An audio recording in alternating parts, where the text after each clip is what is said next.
നമ്മുടെ ചെങ്ങന്നൂർ റെയിൽവേ സ്റ്റേഷനിൽ വന്നിറങ്ങുന്ന അയ്യപ്പ സ്വാമിമാർക്ക് ഏറ്റവും ഉപകാരപ്രദമായ ഒരു വീഡിയോ ആണിത്. മാക്സിമം ആൾക്കാരിലേക്ക് ഈ വീഡിയോ ഇപ്പൊ തന്നെ ഷെയർ ചെയ്യും. ചെങ്ങന്നൂർ റെയിൽവേ സ്റ്റേഷന്റെ 3ാമത്തെ പ്ലാറ്റ്ഫോമിനടുത്ത് ഒരു അയ്യപ്പ സേവാ കേന്ദ്രം പ്രവർത്തിക്കുന്നുണ്ട്.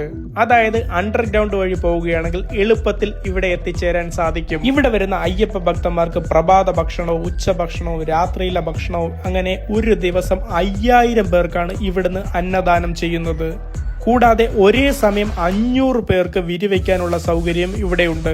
കൂടാതെ പ്രാഥമിക കർമ്മങ്ങൾ നിർവഹിക്കാനുള്ള എല്ലാ സൗകര്യങ്ങളും ഇവിടെ ഒരുക്കിയിട്ടുണ്ട്. ഈ അയ്യപ്പ സേവാ കേന്ദ്രത്തിൽ നിന്നുള്ള സേവനം നിങ്ങൾക്ക് ലഭിക്കുക കേവലം മണ്ഡല മകരവിളക്ക് കാലത്തു മാത്രമല്ല, മകരവിളക്കിന് ശേഷം 5 ദിവസം ഉണ്ടാകും. കൂടാതെ മാസപൂജകൾക്കായി ശബരിമല എന്ന് തുറക്കുമോ തുറക്കുന്നതിന് 2 ദിവസം മുമ്പും അടച്ചതിന് ശേഷം 2 ദിവസത്തിന് ശേഷവും ഈ സേവനം തുടരുന്നതാണ്. കൂടാതെ അയ്യപ്പ ഭക്തന്മാർക്ക് ഏതെങ്കിലും രീതിയിൽ ശാരീരിക ബുദ്ധിമുട്ടുണ്ടാകുന്ന അവരെ സഹായിക്കാൻ ഡ്യൂട്ടി ഡോക്ടറും അവരുടെ സാധനങ്ങൾ സൂക്ഷിക്കാനായി ക്ലോക്ക് റൂം സംവിധാനവും ഇവിടെ ഒരുക്കിയിട്ടുണ്ട്. വളരെ അഭിനന്ദനം അർഹിക്കുന്ന പ്രവർത്തനമാണ് ഈ അയ്യപ്പ സേവാ കേന്ദ്രത്തിൽ നിന്നുണ്ടാവുന്നത്. തീർച്ചയായും ഇവിടെ വന്നിറങ്ങുന്ന അയ്യപ്പ ഭക്തന്മാർ ഈ സേവനങ്ങളെല്ലാം അനുഭവിച്ചറിയുക. ഇതുപോലുള്ള യൂസ്ഫുൾ ആയ കാര്യങ്ങൾ അറിയാൻ ഈ പേജ് കൂടി ഒന്ന് ഫോളോ ചെയ്ത് വെച്ചോ. യൂസ്ഫുൾ ആയ കാര്യങ്ങൾ മാത്രമേ ഈ പേജിലൂടെ നിങ്ങളുടെ മൊബൈലിലേക്ക് എത്തൂ.